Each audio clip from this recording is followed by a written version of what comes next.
చిన్నప్పుడు నేను 9th స్టాండర్డ్లో ఉన్నప్పుడు 12th స్టాండర్డ్ అబ్బాయిలు నన్ను పిచ్చి పిచ్చిగా కొట్టారు స్కూల్లో. చెప్పండి ఎందుకు? Your success made me a target.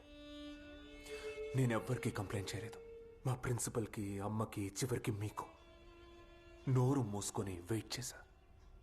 ఏ రోజైతే నా హైట్ అండ్ వెయిట్ వాళ్ళకి మ్యాచ్ అయింది అనిపించిందో ఒక్కొక్కడిని వెతుక్కుంటూ వెళ్ళి వాళ్ళ కాలేజీలోనే తరిమి కొట్టా.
ఒక్కసారి కమిట్ అయితే నా మాట నేనే విన్నా.